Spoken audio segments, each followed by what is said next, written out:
Age on feeling right. Turning up this podcast night. Dance to the rhythm, let it flow. Here comes the ripple effect. Let's go. Welcome to It's the ripple effect, guys. And we have a guest today. That's right. We have Jeff Polari, magician. Also, family, second, third, some kind of family to me. Cousin. Yeah. Good to see you, Jeff. Good to see you, Noah, and new friend Gene. Yes, Hi, nice to meet you, man. Nice to meet you as well, man. I'm really excited to get to talking, man. So, I mean, I'm going to break right into it. I love the kimono. Yeah. Tell us about this because, you know, first of all, I didn't know your wife made kimonos, so that's really good information. Oh, you don't make them. These are all from Japan. These are all straight, like, legit Japanese kimonos. There you go. Yeah, he's got quite the collection, but Love it. I didn't know personally you had a kimono collection. Well, yeah, you guys don't know this, but kimonos right now in Japan are going out of style. And so they're not wearing these, and these are heirlooms. They hold on to them for generations, and now the new generation just doesn't want to take care of them. So, like, some of these kimonos are, like, you know, could be 50, 60 years old, but they look brand new because that's the Japanese people for you. They take such good care of their stuff. Right. And so, yeah, I get these on eBay for, like, you wouldn't believe it, cheaper than T-shirts. really. Cheaper than T-shirts. Way cheaper than T-shirts. So is this not so look, I'm from South Louisiana, right? Cajun country, right? So you know, culture and heritage is a big thing, you know what I mean? So you're telling me that these kimonos that the generations now, like these are just not interested in these family heirlooms, which obviously has been a thing for centuries. Yeah, it is. It's really sad, and it's partly because it's just the aesthetic has changed. They're very worldly, and it's also, it does take something to take care of, but it's just fashion too. It's actually just very strange to me because, like, who wouldn't want to wear a cool, like, tiger stripe? This jacket over here, this is called a haori. Okay. And these I recommend for anyone who just wants to get, like, started with kimono as a haori jacket, because it's just the upper. There's I'll show you if I stand up a little bit. It goes down to here. So it's like, it's kind of like better than a sweater. And then you guys get this. What makes kimonos so cool, this was what sold me on kimonos, was these sleeves here. Yeah. These are like giant pockets. Like, here's a tarot deck. I can just put that. No. Get out of here. And then look at this. And then I can throw my whole book. Not the whole book. Okay. But very close to it. I can do lots of them on both sleeves. Yeah. And then when you go to grab something, no one even knows what you're doing. It's up his sleeve. Like, it's such a, it feels like magic, which is, I said, it kind of like, I like this magical reality that we live in. I'm all about bringing the star power. And I think kimonos help to tap into that, like, flair. What else you got there, Jeff, to your right there? What were you filling up that small vessel? You got the book and then you got the vessel. Yeah. What is that? This is just a bunch of crystals, that me and my wife collected. Okay. Here's some techite and howlite.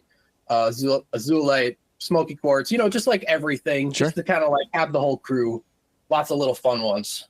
So, Jeff, you and I didn't really get into this too much, but Nicole and I are doing sound healing, right? And so we're playing crystal bowls, Tibetan bowls, crystal pyramids. We started on it. Yeah, I know. Did. I thought that was amazing. Yeah.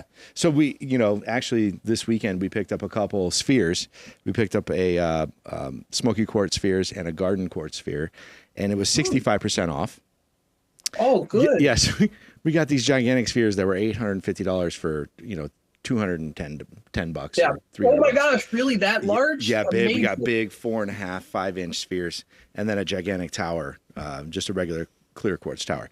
So my God. we have quite a bit of gemology, I guess we could say, in our house as well. So a lot of rose quartz. Yeah, it's funny. A lot of that stuff. My grandmother, she's a Reiki master back in, I don't know, early 90s is when she became a Reiki master, right? She's 92 this year. She actually just had a birthday, man. Shout out Granny.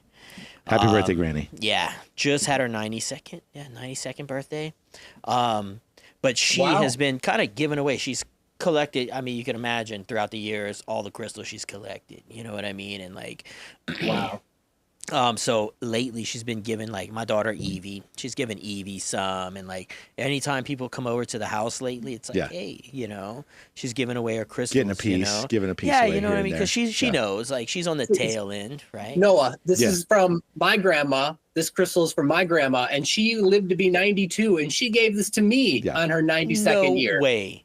Yeah, she was my best friend. She Oh, and me gosh. we were the tightest, like we Yeah. did so. My grandma Lois was so fantastic of Yeah. a woman. Listen, and And, I called her Grandma Lois too, although she was not my grandma. Really? And I spoke to her in a very intimate way that I'm suspecting Jeff did as well. Just close, good conversations, just genuine shit, right? Well, Yeah, Lois was an incredible human being. And she gave you that crystal? This is argonite. Oh, that's cool, man. Yeah, Yes. what a nice piece. Yeah, argonite. It's a cool one. It's got lots of like large prisms that stand out. They're not pointy like normal. They Right. kind of have like a very like blocky. Right, yes. Blunt. Yeah, yeah. Right. They have lots of cool shapes on them. So So this one kind of looks like a heart too, if you can kind of see. Yeah, of course.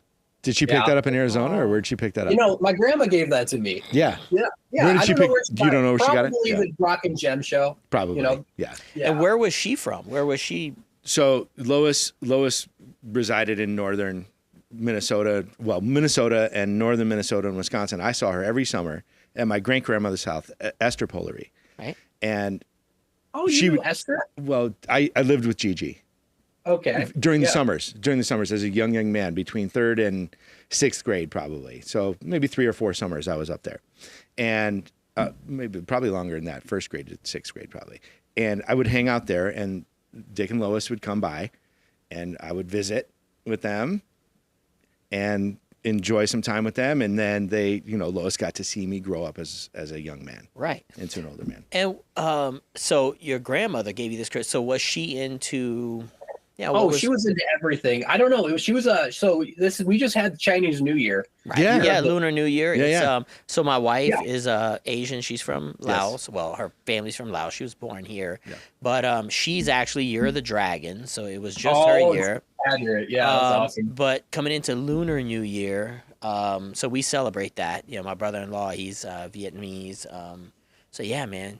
So anyway, go on. I wanted to just say that about my grandma. She was a snake. That just is like now it's. Oh, my daughter and my brother-in-law are snakes. Wow. Yeah. Well, I really feel like it's going to be a good time. I mean, I feel this energy coming in really well. And with my grandma, I was just trying to say, like, whereas she was a very wise person, Yeah. we associate snakes with wisdom.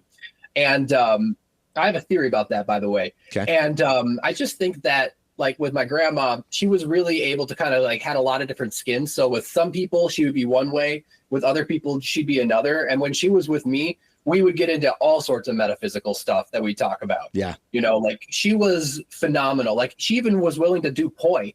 I brought out my poi, I spin poi, and she saw me spinning them, just the light ones. And she was like, I need these. And she actually had a pair of poi. Really? And she practiced with them. Yeah. Yeah. And I remember my cousin was like trying to play with them when he was little. And she was like, no, these are grandma's exercise toys. That's so cool. I man. actually recommended a book to her about a year before she passed, and I recommended The Power of Now by Eckhart Tolle. But Sure. I'm sure you've read that, Yeah. Jeff. And I don't know if she ever got it. I don't know if she picked it up. And she goes, "What is it about?" And I said, "It's just about being in that conscious moment," which Lois was a lot anyway. Like she spent a lot of moments being very present, for sure. Absolutely. At least I observed it that way. Yeah. She was reading The Biology of Belief. I don't know if you guys know that Bruce Lipton book. No. No. Oh, no, that's, to know. I think I'm calling it right. Bruce Lipton, Okay. I believe it's The Biology of Belief, but essentially it shows that perception is what turns on those genes. What do they call them? The after genes, epigenetics.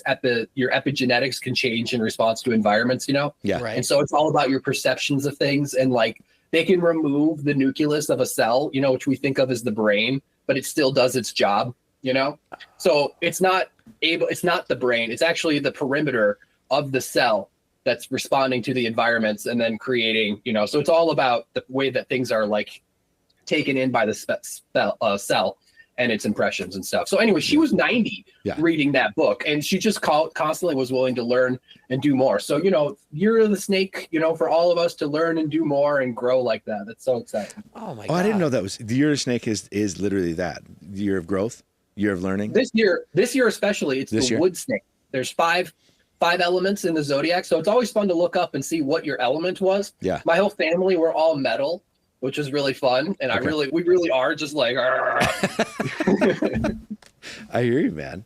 So Nicole, I know you'll find this interesting, and Gina actually will too. Nicole and I went to a healer space yesterday, and we're setting up a sound bath session for them, and maybe doing a couple a month, which would be exciting. But they had a Opus bed from Austin, Texas, which is one of those sound vibrational beds you lay on, and actually with headphones as well, and it projects the sound through your body, which was super incredible.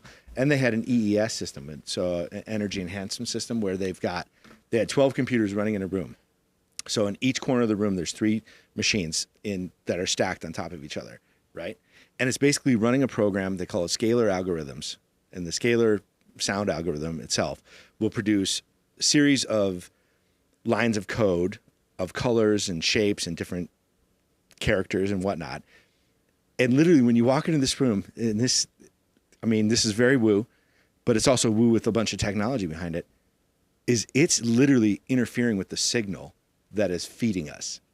And you can go in there and have like silence to yourself. Like your conscious mind will go quiet, and you can receive. Yeah, it is wild. Wild. I believe that technology is so there, and you know what? I could really be a game changer. We're talking about the future in a couple of years when, like, we're headed for like hyper abundance really quick. You know, we don't know where everything is going to go in the end, but in the very short term, hyper abundance. I'm saying this is like some of like that new technology. People are like, "What's the new technology going to be?" And they're going to be like sound healing, and then it's going to be like, you need a sound healing chamber. Yeah. And everyone is like, that's of course what we want to do. And, you know, then it's like, it costs nothing. And it's like, you know, and everyone's going to walk out and be like, I finally found my center. It'll hopefully heal that whole psychology profession, which is just so whacked up right now. I studied psychology. I went to college for it. I got my magna cum laude in it. So I like high honors in it. And then I've been studying ever since. And it's so rare that you ever hear anything about psychology. Yeah. You know, whether it's at school, like real psychology, or in the news, or with your friends or anyone, you know, and, you know, it is stressful. And it's because it's a trauma response. People are so traumatized. And so, you know, moving through that with the sound healing, it's going to be, I think, a really good direction for people to kind of get to that place where they can, you know, do the healing, and then they'll be able to embrace themselves. Exactly. Yeah, I agree, man. Yeah. I think so. I think moving forward, like, it is definitely sound healing's the future. Yeah. You know. So Jeff, what are you working on right now? What kind of stuff do you got? What irons are in your fires right now? What are you working on? Well, you know, I did this exercise, which I encourage people to do about a year ago. I saw it on one of these, you know, social media scrollings. And it was a guy saying this is what they ask their people to do for their resume. They write 10 things they want to have done in like 10 years. Right. Oh my gosh. I did this. Yeah. So go on. Did you do this? Yes. No. Yeah. I wrote. Yeah. I know exactly who he saw. All right. Go ahead, man. Okay, great. Well, I love it. Yes, amazing. So anyways, I had all of my great things, which I've written a book already. I'm also trying to make music. I spin fire. I can, you know, I've got a lot of irons and a lot of fires. Yeah. And, you know, there's other things other books I want to write. And then one of the main ones was like doing a garden, being sustainable. Yeah. And so that was my number one out of all of them, because what you're supposed to do is say, if in 1 year you could have any one of these completed, you know, which one would you choose? And then I realized for me, it was the garden, that if I had a whole perfectly functioning garden. So lately I've just been focusing on learning more about nature and growing things and alternate techniques for growing. Yeah. And it's led me into the work of the biodynamic gardening. Okay. So it's really fun stuff. And there's a whole like philosophies that I'm relearning, you know, that's fitting in with, you know, like ways of understanding reality from like looking at the whole down to the parts and not the parts up to the whole. Because we live in such a reductionist viewpoint. Everything's got to be reduced to its smallest. Yeah. But then how can you see what's really there? It's not, because the whole is greater than the sum of its parts. And so also like developing my worldview to help me do better at it. But of course, it's just what I love to do. So mostly I'm trying to learn about gardening. And that's like my number one. But then I I'm making music right now as well. Oh, tell us about the music. What's that project look like? So here's the news is that after I wrote my book, I didn't have as big a response as I was hoping for. Sure. And so I decided I just do a 180 and I just do what makes me the happiest. And that's, making what I want to do more than anything is make dubstep, like really, really hardcore dubstep from back in the day. My personal style of dubstep died like 5 years ago. Okay. So I feel like personally invested to like have to bring back the genre as I know it and as I love it. And so that's what I spend a lot of my time doing is I've been learning to play the piano using Piano Marvel, which if you guys don't know, anytime you can learn to play the piano now where it's like a video game. Yeah. It's really a lot of fun. It's the same neural pathways that you do for playing video games. You can do you can learn to play the piano and your hands will do just like beautiful noises, and it's just like, it's so fulfilling to get into that. And so awesome. I've been doing that. Yeah, that's one of the things I'm doing to move myself closer to being at the level where I can make the music I think that, I want to hear. Yeah. Yeah. Miles, my youngest son and Phoenix Olson, we both have digital mixing boards that connect up to Fruit Loops. There's a particular software that musicians use a lot. And me and my boys are actually fans of EDM, dubstep, techno. Yeah. Actually, I've been trying to get people in my clan interested in go to Ultra Music Fest down in Miami in March, for like a spring break at some point. Because I think that would be a blast. You go see Hardwell or Paul Oakenfold or, some of the old Paul Van Dyke, some of the old like DJs that are, mainline hitters also play right into Jeff's genre as well. Not so much dubstep, but dubstep is definitely a very, very specific part of EDM. For sure. So, I mean, where were you born? Where were you raised? Oh, I was down in the Twin Cities. All right. Of Minnesota. How'd you get into dubstep? Is that something? My wife is super, super boss. I was my wife introduced me to like a million awesome things at once. And one of them, my favorite one was like dubstep music where, if you haven't heard the good dubstep, because it's all like the worst music in the world is bad dubstep. But then if you find just these particular ones, it's like the most like exciting thing. And my daughter, she like loves it. She's only 4 years old and she's been loving it since like forever. Like we danced to it since Yeah. So who's your top three? Yeah, what's my top? Yeah, give a dubstep. Do you have an artist dubstep? Sadly, it's like mostly it's a sad thing because the artists I'll name aren't making the music they should. They know how, like Liquid Stranger, he was a god and he pretty much lost whatever it is now. It's like this clashy bang stop. Mm-hmm. It's not old dubstep is like, it's funky. It's got to have like a whoop, whoop, whoop, wop, wop, wop. And it's like, it's got to have different kinds of like layers to it. Not just, so anyways, if Liquid Stranger, he was the number one. Datsik, number two. Yeah. Knife Party and Excision, just to name a few. Subvert. Those are great. Those are just, but they're all, if you look them up on YouTube, just make sure you look back like older than like some of their 6 first. years. Yeah, I got you. Yeah. I mean, listen. I like some dubstep. But I understand what Jeff's talking about because there was a dual disc album that came out called Euphoria 1 and 2. And it was these classic riffs that we hear from Paul Oakenfold and Robert Miles. Some of these key patterns and melodic patterns, they show up in music today, in techno and other music and other pop music as well. But those classics, there's nothing like that today. There just isn't.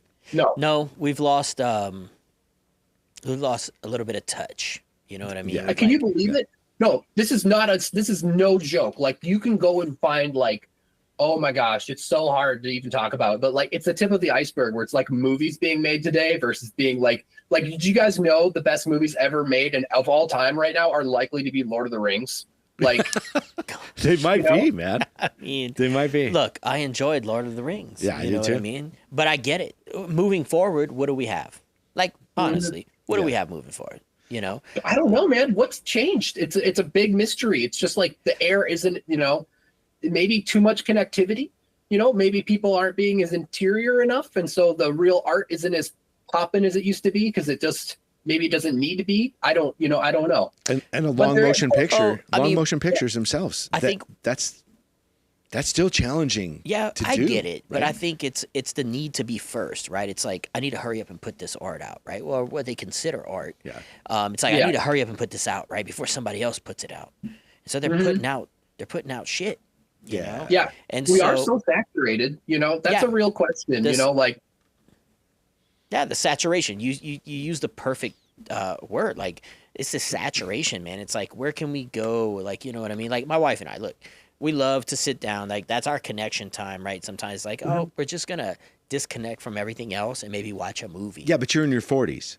Right. And Jeff, where are you at now? You're 40 what? 33. 33. Oh my gosh. 33. But it's like sometimes like I think we watched Gladiator Yeah. 2 the other night. You know, what I mean? Gladiator 2. Yeah, exactly. You know, Yeah, and it but was Jeff, like man, he's old enough to at least appreciate long form movies. yes, Right. absolutely. I think You've grown the, up in that era. I you think the know? kids that are 18 and younger right now, they're not going to know what a long form art. They're not going to know traditional movies in Yeah, the same way. I'm more worried not about Yeah. attention, but people picking up on the moral implications implied in the movies. Yeah. Like you guys know, like a lot of times, like the characters there'll be such like wrongness with something in the movie, like something like a very stupid plot hole they wouldn't have had before, you know, like blatantly stupid or like so flatly written. Like I just saw Craven the Hunter just recently, which is a really cool movie for action. It's got like action that feels like it's from the 90s, but like there's a cardboard cutout black woman police officer who's always angry at this guy who's killing all of the evil crooks. And she's like, what the fuck, man? Your karma's gonna come back to you. All he's doing is killing bad guys and saving people. And it's just like, okay. Yeah. Or the main one, if I can be just for a moment, is Of course. the movie Parasite, that South Korean one that won the best right. fiction. Yeah. Yeah.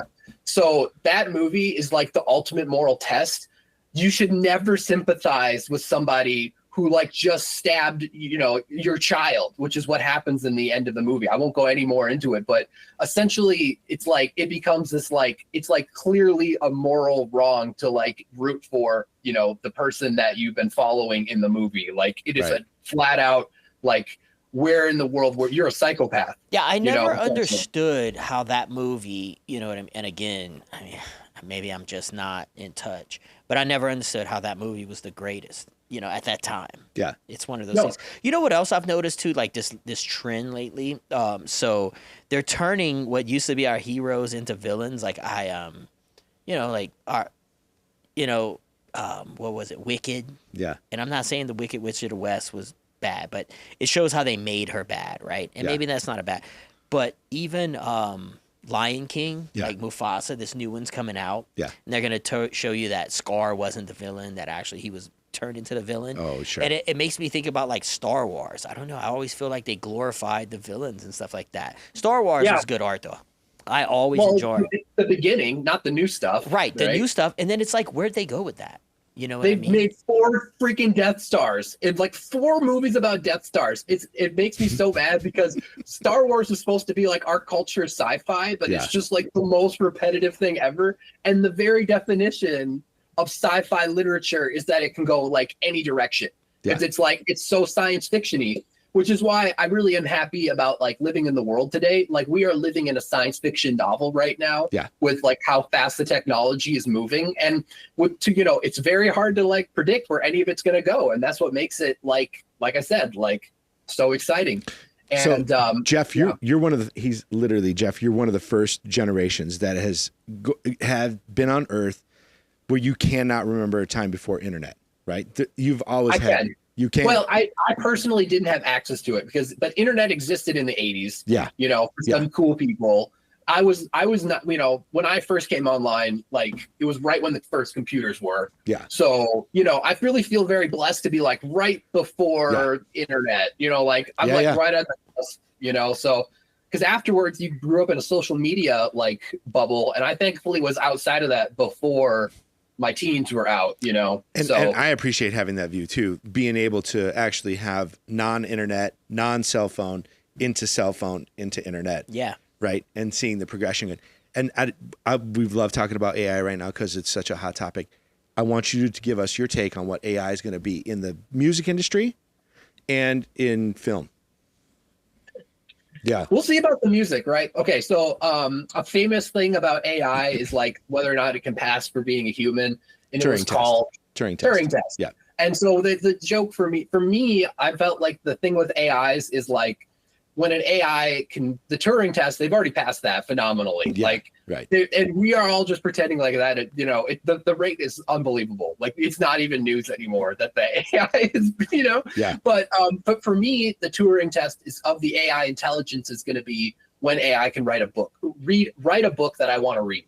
Okay. If I've actually read it and it's a good book, I'll think we have a real deal, and that I'll be very excited at that point. And because right now, even if I read like they do a script or something, it's probably not that good of a script right now. It's just Sure. So that's what I'm excited for. And I really do think that like with music, same thing. I'm trying to say it's the same principle. If it can get good enough to write a novel that I want, then maybe it'll get good enough to write music that I want. Yeah. And that would be really trippy because it could be like your entire life could be like a soundtrack. You know what I mean? Yeah. Yes. Yeah. Absolutely. I would feel that would be really insane. And so, what's funny is like I was going to come on here and tell you something that I was having. I think about the singularity a lot, and it's just to me, it's like the moment when you could just listen to anything that you wanted to. I feel like that was when the singularity could have happened. For if you have the right outlook, Sure. At that moment, you're always going to be able to have good music and interesting conversation. Like I follow up from people around the world listening to all these talks, and it's just like, whoa, mind blowing. It's like here is there. I mean, like singularity moments. Have you checked out? There's a Rogan episode with a gentleman named Tom Crandall. It was couple weeks ago. This guy talks about the different signals that we get from the universe. One of them is the conscious signal, and one of them is our intuitive signal. Right. Cool. But his take was you can go from our existence, our plane of existence, to another plane of existence by interrupting the consciousness signal and focusing on the intuitive signal, and then picking your destination. Yeah. Wow. Yeah. Is that the guy who wrote My Big Theory of Everything? My Big Toe. Yeah. Yeah. Very cool. Do you know this guy? I've looked into it a little bit. It got very I was just like, it was over my head for a minute, but I want to go back to it. Yeah. I actually wanted to do the audiobook. So I feel like, I want to like sit through with it. It looks phenomenal. I mean, if he really did create a theory of everything that includes consciousness, we are all dying to like have some admission that consciousness is like its own force in reality, And that's exactly the way he describes it. And he takes this physicist stance. Right. I actually got the book. It delivered to my house. Did you? Yeah, it just came to my house. Are you gonna read it? 2 days ago. Cool. I mean, it's 800 pages, so it's gonna take a touch to get through. But I'm gonna start.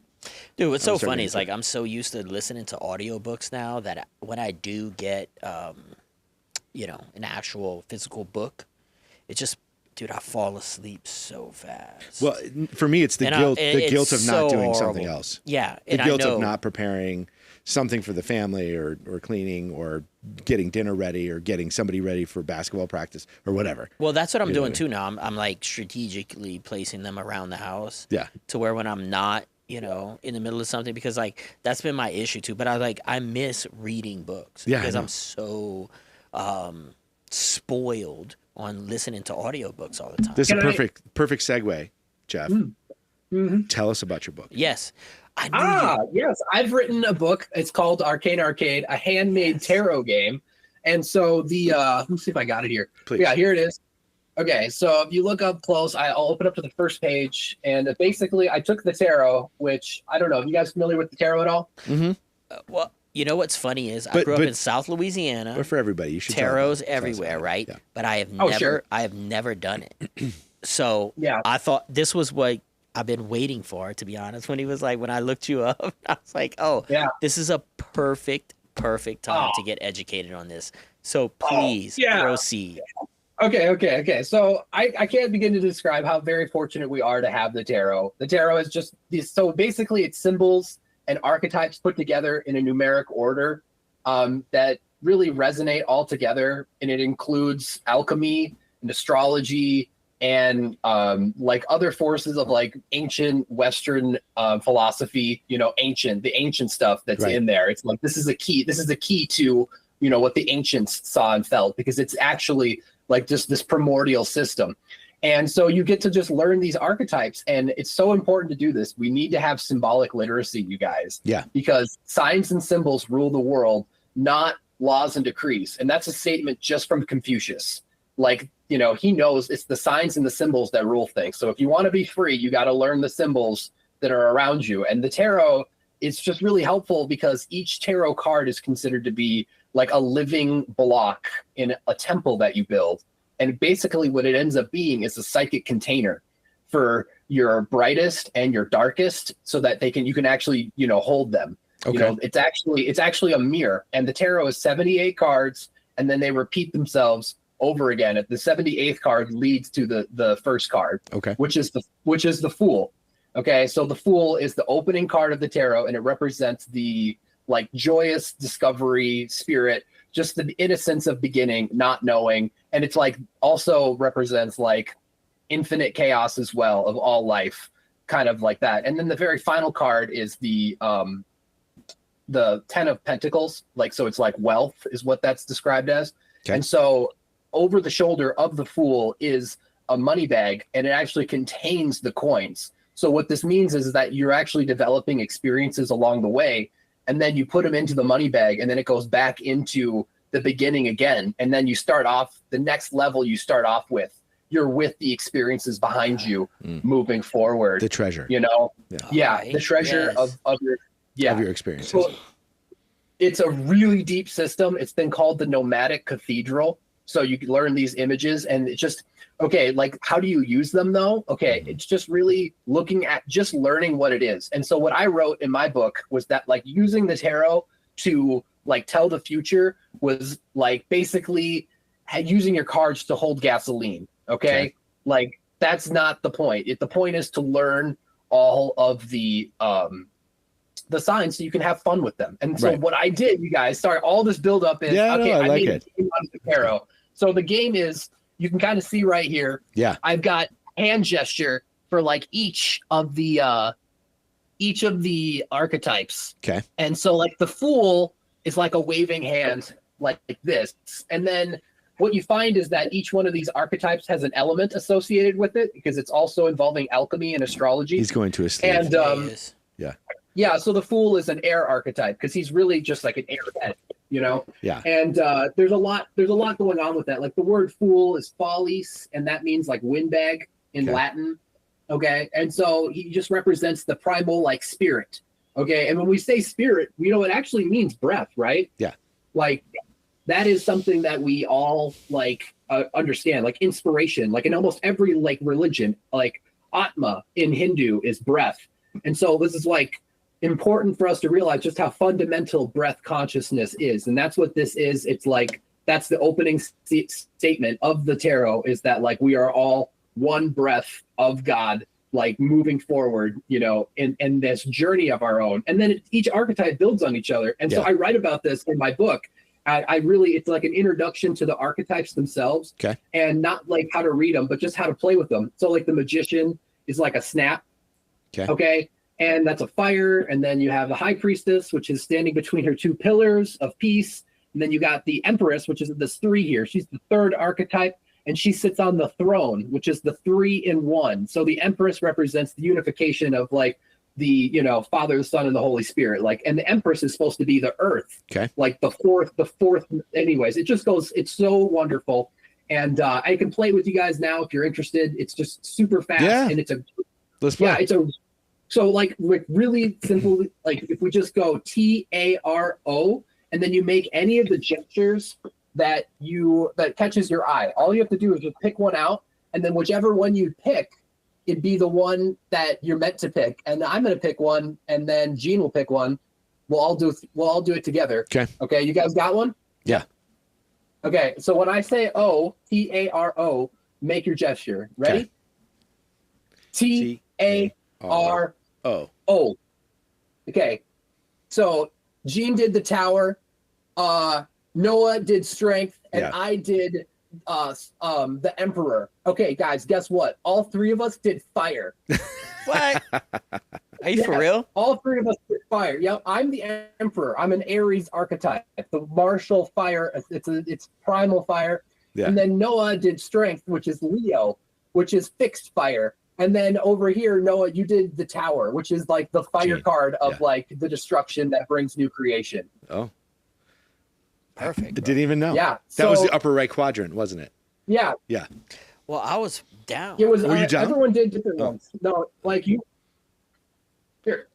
So yeah. Anyways, the Tower card that Gene did is crossed fingers. Okay, so that's actually showing, that's actually showing a tower falling. Yeah. Because this is the idea is that the tower falls if there's something that's meant to fall. Okay. Okay. Like the idea that there's the crumbling of the old paradigm is because something was wrong with that foundation. Drop the ego. And so that's represented falling out.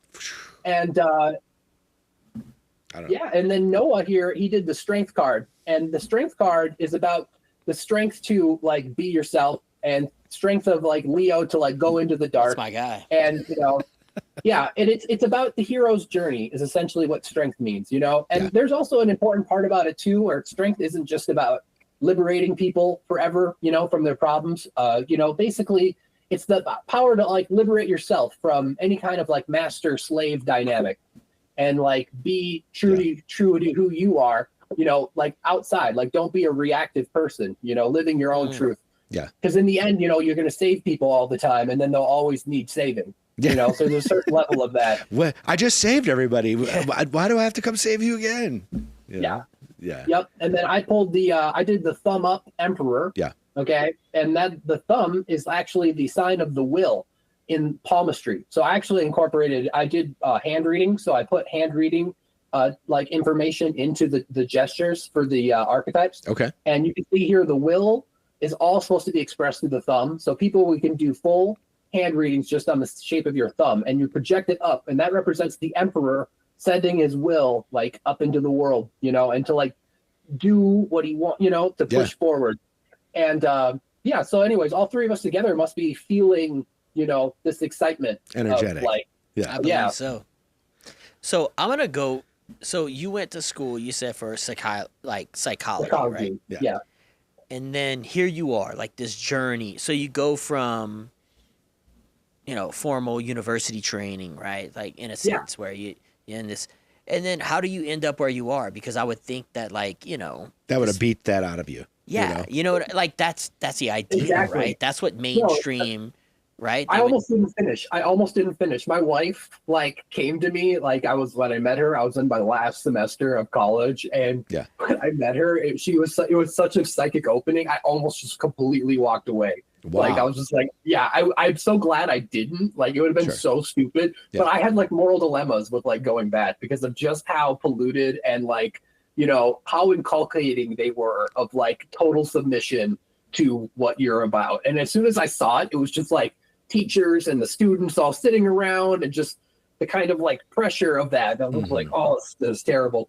But, I've always wanted to be a helper. I wanted to do psychology. I have such great gifts to give in that regard, which is why I made the game. Yeah. So now everyone can have that. And, it's fun. It's actually, it represents the hermit in the tarot. He's the 9th card and he holds up a lantern and he stands on top of a mountain.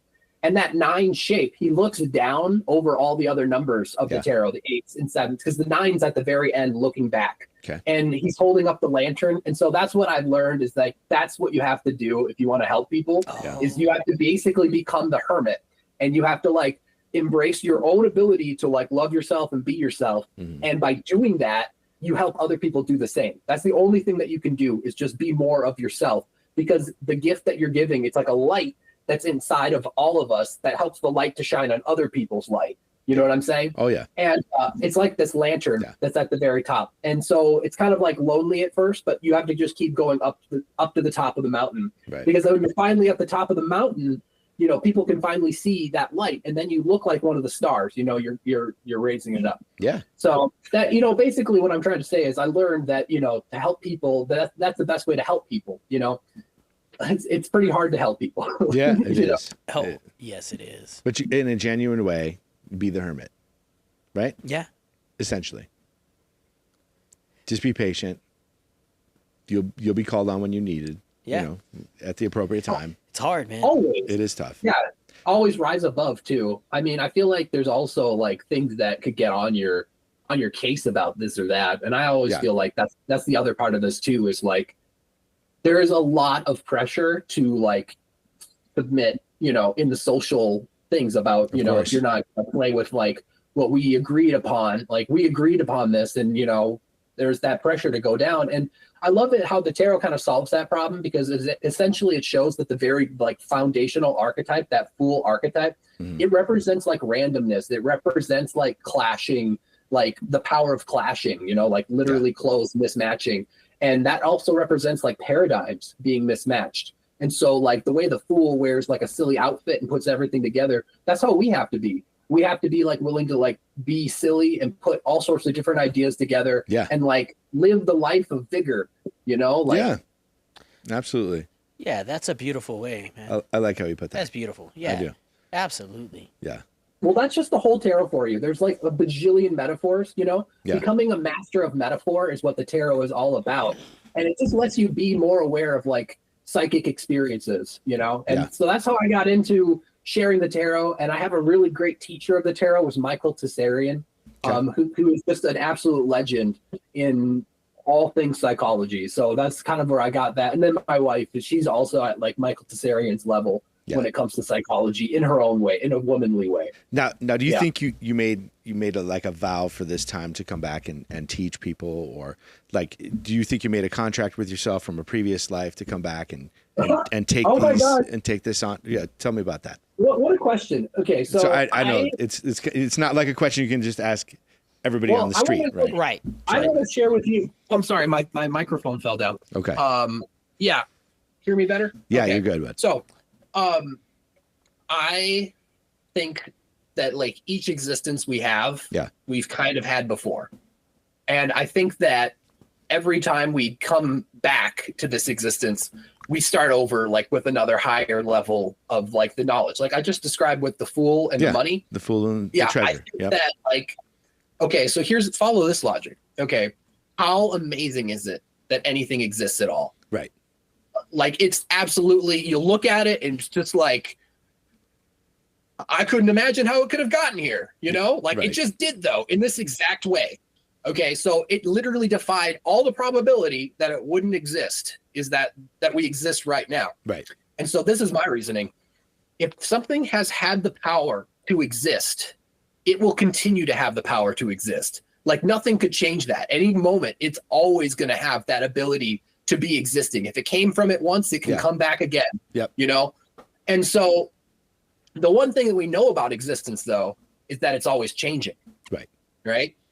And so my guess is that not only are things going to be repeated, but they'll be changed just ever so slightly. Mm-hmm. And so my view is that like each incarnation, you're coming back with just like the next level of what you learned from before. Yeah. And there's a great guy, Anthony Peake. He has a cool philosophy about this where he compares it to being like in a video game. And then like this is like, you know, your character in the video game, what you know is yourself. And then your right hemisphere, which is this like passive world observer that's inside here, is actually the user, you know, like the avatar and the user. And then he calls that the daemon. And so, you know, I feel like I'm in touch with my daemon.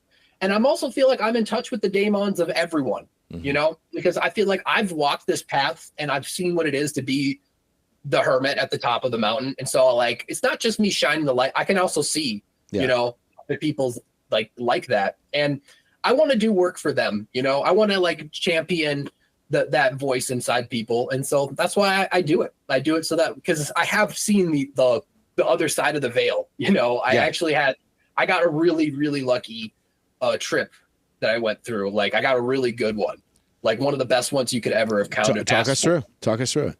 Oh gosh, you guys. It's okay. We talked about DMT on here. Oh, you do? Oh, cool. Yeah. Well, we talked about some things. Trip. Yeah, this is a DMT trip. Okay. Yeah, but it's with ayahuasca. Okay. Okay. Proceed. Yeah. I figured out. So when I was in college, I was doing physiological psych, and one of the things you had for like extra credit, you know, you could do which is a hard class. You know, you have to memorize all the different parts of the brain. And you could do one presentation on like any related subject. So I did, how did, you know, ayahuasca come about? Oh, yeah. And it's a really fascinating story because it's just so unlikely that you'd find just these two plants in the Amazon. Right. One's an MAOI inhibitor and the other one contains dimethyltryptamine. Right. And you have to take one and the other at the same time together to actually get the effects. Right. And, you know, the researchers were like, how did you know? Because there's so many deadly plants in the jungle. How would you know? You have to make the specific concentration. And they said the plants told us. The plants told them. Yeah.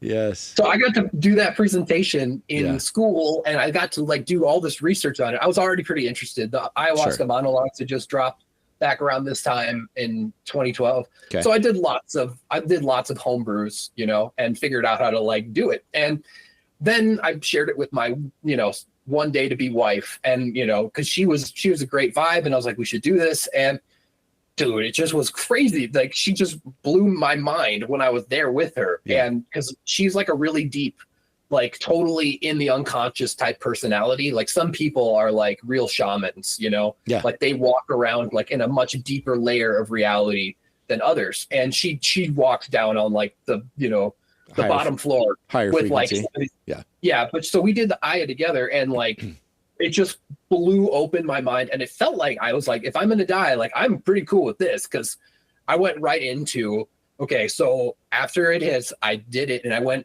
into like what I would call like the kernel. Okay. And the kernel is the whole reality you're looking at right now. Take a look around. It's all just a screen. Yeah. It's all. And so it's nice and light and it's bright and it's beautiful. It's a beautiful screen. But if you do this, you can actually go back to the projector, which is what I call the kernel, where it's just one solid mass of reality. And when I got there, it was like the most familiar feeling I've ever known. Like I was like, it's me. Like it's like this is myself. Like I'm so like I found me, the sense of familiarity, and I was pure joy. There was only joy. Wow. Everything else was just like, you know, just a teeny little smudge on the outside of that kernel compared to what was really inside of that. And so, yeah, that was like, I honestly, that's how whatever your question was. Yeah. That trip is then me. Oh yeah. So me saying I was able to see this reality and see that you are all this reality as well, you know, and then like basically able to send this prayer out to other people that they also would get to have this beautiful experience. And when I make this prayer, synchronicities like always happen. Like the first time I made this prayer, it was for a kid I was serving, and I was doing, this is right after the trip. I was like serving as like a like youth who were like needing special like law, justice system care. I was doing like my internship for that. Okay. And this kid, I was like, you know, I just wish that you would like know, like, you know, just how like divine you really are. And like the moment I said that, like a fish, like he caught a fish, we were out fishing. And then again, I did it. Nice, and then the next day I did it again. I said the same prayer, but I was like, just the whole world. I just wish the whole world knew its like true essence as this pure joy divinity. Right. And then another kid called in a fish like this big, like right then, like at the same time. And so I just think, it's like there is like magic in this like belief, you know. Yeah. And I think it's just like it's like a broadcast, you know. I think we're all like broadcasting, and I'm a very big fan of this idea that the brain is like a radio. And so it's our what antenna, it is, right? Yeah, it's shaped like like an antenna. Yeah. And so it's like, and the water is like the radio transmitter. Okay. That there's no life without water. And water is like the most fascinating of all substances in the universe, like without question. There's like a bajillion anomalies with it. Right. And I think that like what happens is you get into more and more into sync with like your star. Yeah. I think that like each person, my guess is that like each person on Earth is like, maybe like everything else too, is like actually some kind of like incarnation of a star. Because that's basically the best way you can describe eternity. Yeah, sure. Is like, think about it. Like, what do people say when they, you know, cross over, you know, the people at the NDEs? They say that they have like endless light. Yeah. You know, it just goes on, like just so much power of that light. Where do we see that? In the stars. Yeah. And like the stars have always been associated with the heavens, And so, I think that is quite possible that like each of us is channeling a specific like type of power from like one of these energy centers across the universe. And, Wow. so like I'm saying is you basically learn to tap into that light and you get more and more like in tune with that signal. Yeah. And then other people get to do that too, because we're all like learning to become better, coordinators. And so the recommended practice for figuring that out, if you're interested in like where your star is to ground first through the heart, then through the soles of your feet, and then through the center of the earth. And then from the center of the earth to the center of the sun. And then the sun is like the galactic like gateway, to everything else. I mean, it could be. Yeah, absolutely. It certainly could be. Now, have you, Jeff, on the DMT, have you heard of this trend where people are shining lasers on the wall and they're actually seeing the code behind the screen running? Amazing. I would, you know what? Is that exactly what it's happening? Because you're describing it really well. If that's what's happening, like I've gotten some whiffs of it, but like I haven't followed it. Like check that out. Check it out on Instagram. There was a whole, listen, if I pull up that thread on Instagram, I'll send it to you for sure. But there's literally a thread on Instagram. They talk about a repeatable experiment where people are DMT enhanced, and they've got a laser. Yeah. They've got a laser pointing on the wall this way and across, and they can actually see the matrix code running across the laser. And this is repeatable. Yeah.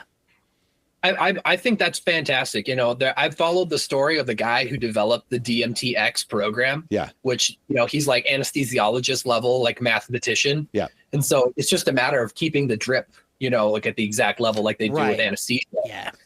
Yeah. So there's that guy, you got to look up this interview. Was that in the UK? Are they doing that program? Is that the UK program you're talking about where they're trying to map out the landscape? I don't know where the program was. I just listened to the designer. He's over in Japan, and it was just mind-blowing conversation where he was describing like one of the cool things he talks about was like the Kharkiv scale. I forget the name of it, but it's like the civilizational like grading of like you're a level 1 when you can control your planet. We're a like, level and it's 1.2 or something. Yeah. We're actually at level like point. We're like way below. 0.02. Yeah, 0.02. Our civilization's not good. Yeah. 0.0 whatever percentage carbon dioxide is. Like that's what you're like 0.0092% of the atmosphere. Exactly. Okay. So anyways, this guy, he has the theory that instead of like growing the Kharkiv scale to like planet to the sun, what you do is you shrink it down to like you get to the level where you can control like matter at this like the atomic level, and then you get down to where you can control like matter at like the Planck level, and then you go below even that, and you're actually working with like the laws of the universe. And so like if those people had that kind of control, which sounds a lot more interesting than just getting bigger and bigger stars, right? Sure, right. Having the ability to actually control reality. Well, then that was his theory a little bit about what was going on with the DMT experiences. Okay. And yeah. It's a good perspective. It's interesting perspective. Yeah. I think. Yeah, I like. Go on. I think it's worthy of additional more exploration for sure. And they're opening up clinics in Texas with Ibogaine and DMT. Wow, that would be so cool. For PTSD treatments, for what are some of the other things the guys come back with, right? Even for like opiate addiction. Yeah, they're breaking addiction with. But yeah, they are getting Ibogaine and DMT. Ibogaine and DMT. Which is, I think it's a very similar experience, if I'm not mistaken. Yeah, I've never done DMT personally. Just not like well. Never like the good like full breakthrough of anything, right? Yeah. But just through the ayahuasca. Right. Yeah.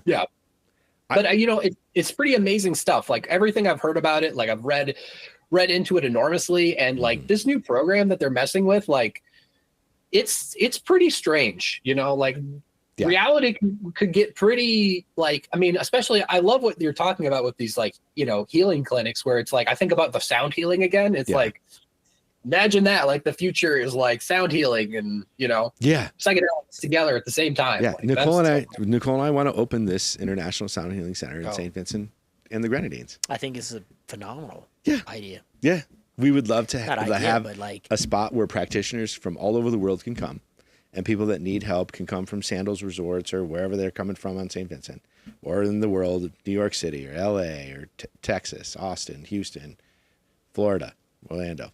Come, enjoy, get some sound healing, enjoy the Caribbean, whatever. Right. This is a possibility in our timeline that it exists right now on the database of the Akashic Record. I just don't know how to get there. yeah. Oh, you know. I'm Dude, trying to figure that out. it's a great idea. Just make it happen. You will. It's like part of the idea too is like when you find what your true will is. Yeah. Like doors will open for you. Where there would be a wall for somebody else. So that's kind of like what our job is here to do, is to figure out like what is like my like true purpose. And then when you figure it out and you do like what it takes, like that's when the stars align. Yeah, It's true. It is true. All right. When is your next book coming out? What are you working on next? Tell us about your future plans. Okay. Let's see.